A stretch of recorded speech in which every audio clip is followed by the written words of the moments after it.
You're Not Afraid by CousinSpookyNoodles.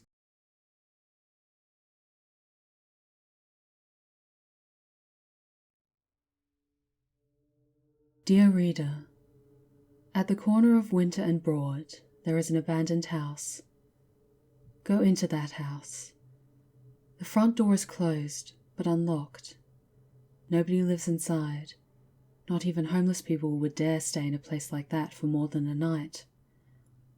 When you go in, you will hear the whispers. Don't listen to what they say, because they have more than just a way with words. They say things that your heart dreads. Things like, I can see you. I can hear your thoughts in my mind. I'm going to use your secrets to ruin your life. The longer you stay here, the more I know. It may not seem compelling now. I mean, why listen to some cocky little disembodied voices, right? You're not afraid. No, ignore the voices. There will be a lamp on inside. It's always on, so you shouldn't worry about being able to see. The room inside is left precisely as it was. The table is still set for a meal. There are still 6 sets of silverware, 6 dishes, and 6 crisply folded napkins situated at regular intervals about the table. The chair at the head of the table remains askew, as though someone had stood up from it and left the room in a hurry. There are still old envelopes sitting in the fireplace waiting to be lit, addressed to the man of the house.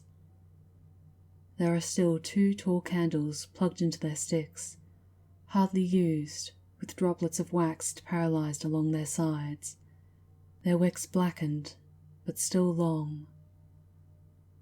There is still a child's toy truck lying on its side on the elegant oriental rug, and a copy of Little Women is splayed on the seat cushion of the armchair, folded back at the spine. Someone's reading glasses sit upside down on top of a newspaper from August 1923, and 2 broad yellow needles are tangled in the sleeve of a sweater. It's as though the people who lived here are merely absent and could be back any minute. You might not think so if you were to enter the kitchen, which I would still not advise. Still, you're not afraid, right? Disregard the voices. Disregard the state of this, what once was someone's home. Don't go in the kitchen. No, take to the stairs. Be careful, for the owner of the toy truck on the first floor may have left 1 or 2 of his building blocks, one with a crimson letter A, the other with a viridian letter G, sitting on one of the steps. Ascend to the top of the stairs, where you'll pass the window as you round the banister and face the hallway. Do not open the burgundy velvet curtain, even if you notice the tips of the shoes sticking out of the bottom. No, you ought to completely disregard them. Not that you're scared. There's really not much of a view anyway. The voices will continue to whisper to you with their outlandish threats, but you ought to simply proceed down the hallway. You might look through the first door on your right if you so desired. It will be ajar. The room is just a small one, with an unmade twin bed, a couple of bookcases, and a small desk with a typewriter on it. The beginning of a thesis on the Great War may still be sitting in the shaft. A small alarm clock that, if twisted twice, will be set to 7:30 a.m. sits on the bedside table, and all of the clothes in the closet are meticulously hung, side by side, like uniformed soldiers. There really isn't much to see. Still, it's better than if you were to open the door on your left. The one with the broad wooden letters nailed to the door reading Sam. Nor would I suggest that you take a step or 2 down the hallway, that you open the door on your right with its own wooden letters, these delicate and italicized, reading Beth. The door across from Beth's room is the bathroom, which you might use if you absolutely couldn't repress your bladder any longer, and you didn't mind doing your business as voices whisper absurdities into your ears. Just don't pull aside the shower curtain to peer into the claw-footed tub. Not that you're afraid. It's best if you just continue forward. You could glance into the last drawer on the left, but all you find there is a king-sized four-poster and a vintage vanity mirror with some pearls strewn across the floor. Just don't look in the closet. Not that you're afraid, and neither are you afraid of opening the last door on the right. It's just better if you didn't. You wouldn't want to see what was sitting in the rocking chair on the far side of the room, between an ironing board and another four-poster. It's best that you don't look, and still the voices will whisper to you such peculiar things. But since I know you aren't afraid, I know you will continue on to the door at the very end of the hallway, the black one. Open this door, and the whispering voices will be hushed. Through this door, you shall be greeted by a wall of shadow. The voices have been silenced to make way for the deep chuckling you will hear from within the room. However, I promise you that this is just to deter you. But I know you will not be disheartened, because you are not afraid. You will courageously step forth into the darkness without hesitation.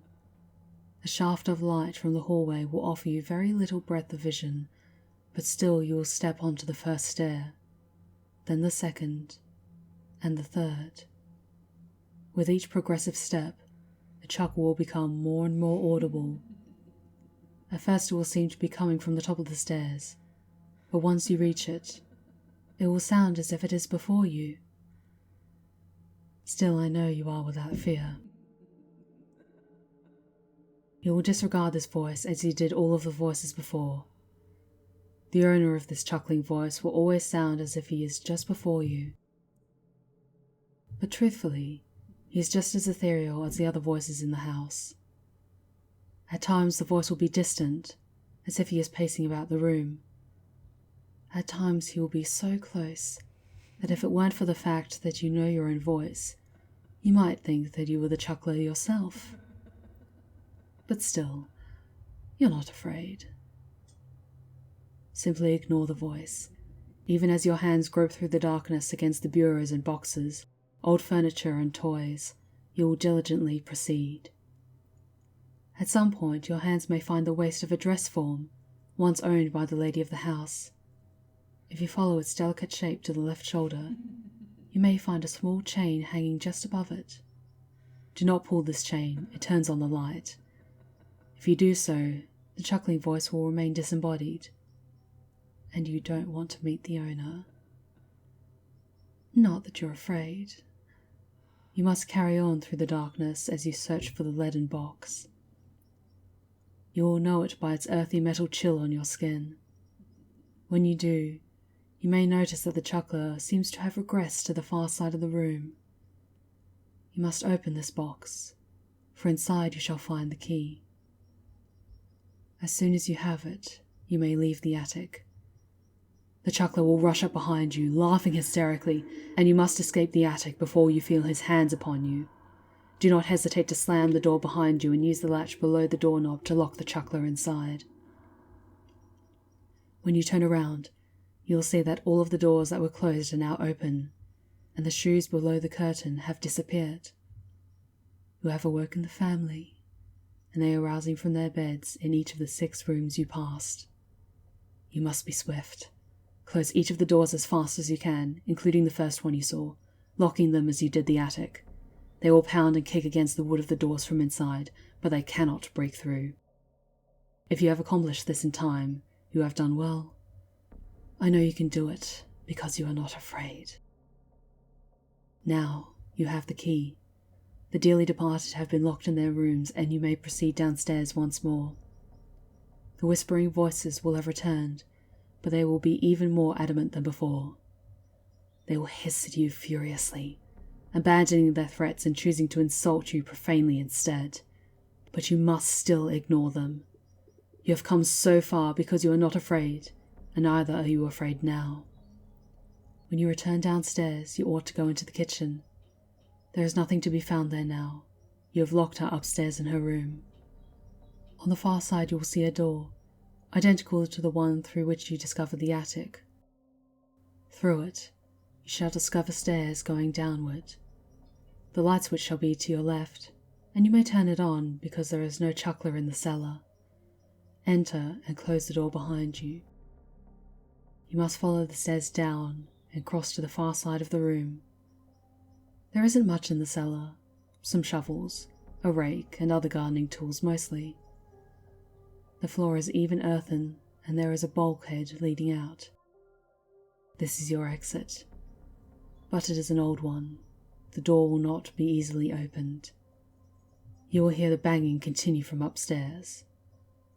Still, you're not afraid. At the far end of the basement opposite the entrance, there is an apparently blank wall, but you'll find a loose brick at eye level for someone who is about 5'9". Take it out, and you should be able to pull more out afterward. When you've pulled enough of them away, you will find the hatch. The hatch may be opened with the key. However, by the time you have found the hatch, I imagine the family would have found their way out of their rooms. But still, you're not afraid. The sound of footsteps may come through the house as the family comes in search of you. There are limited spaces you could be, so you better move fast. Open the hatch with the key, and inside you'll find the safe. The combination is the date of the newspaper that was in the living room upstairs. You must turn the dial even as it becomes apparent that the family has discovered where you are. They will bang on the door to the basement, and it will only hold for so long. Still, I know, you will not be afraid. Once you've opened the safe, you will find the briefcase. Don't bother to open the briefcase there, for the family will be on the brink of finding you. Even now, they may have broken through the door. Grab the briefcase and run to the bulkhead. Shift the locking bar to the side. Use your strength because it is likely rusted in place. Push with all your might to get the bulkhead doors open and run out into the night. The family will likely be on your heels, but if you run with all of your strength, they will not catch you. Run out through the surrounding buildings and lose them. Find some place to hide. Whatever you do, escape them and don't lose the briefcase. Even as Beth comes forth, the wound on her chest spilling blood through her rosy dress, you will not be afraid. Aren't you glad you didn't open Beth's door? Even as Sam waddles forward, his collapsed ribcage forcing stomach fluid to spill out of his mouth, you will not be afraid. Aren't you glad you passed by his door as well? Even as Mother rushes after you, the dent in her skull from the meat cleaver pulsing, you will not be afraid. Aren't you glad you didn't enter the kitchen? Even as Grandpa rushes after you, the glass sticking out from his torso, forming a scarlet line around his waist, you will not be afraid. Aren't you glad you didn't part the curtain? Even as Uncle Jonathan comes after you, drenched in water, with a slit in his throat swollen from age, you will not be afraid. Aren't you glad you didn't look in the bathtub? Even as Papa comes after you, the bruises from the pearls and the burns from his necktie at the indent of his neck, making his skin appear scaly even in the dim light, you will not be afraid. Aren't you glad you left the closet door shut? Even as Grandma comes after you, her limbs disjointed and her stomach emaciated from when she was left to starve to death, you will not be afraid. Aren't you glad you didn't go into the last bedroom? And even as the last man who tried to attempt, which you will surely succeed in accomplishing, rushes after you, his eyes sunken and his hair white, his ribs visible even through his tattered rags, still laughing as if he heard the best joke in the world, only God knows if he died of fear or madness, you shall still not be afraid. This I know. You shall run until they are far behind you, and then hide and wait for an hour. Once you're sure that they are gone, you should find your way home. I know that you can accomplish this, because you're not afraid. At home you ought to open the briefcase. You will find that it also has a combination lock, but this is simply the address of the house. If you didn't think to look, you may need to return to the house the following night. I know you would do that, because you're not afraid. Once you found the address and you open the briefcase, you will find what I have sent you to look for, and the reason for all of your trouble. It's the deed to the house. The city cannot demolish the house without this document. Be careful with it, as it is over 100 years old. Bring it to the city and have them demolish the house. Once and for all, my family will be able to rest. And maybe this will be adequate repentance for what I did to them all those years ago. If you do get the city to demolish that house, my family's bodies will be interred in the rubble, finally at peace. If not, you left the front door unlocked, didn't you? God forbid someone else enters that house by chance. But that doesn't have anything to do with you. And anyways, they have nothing to fear, right?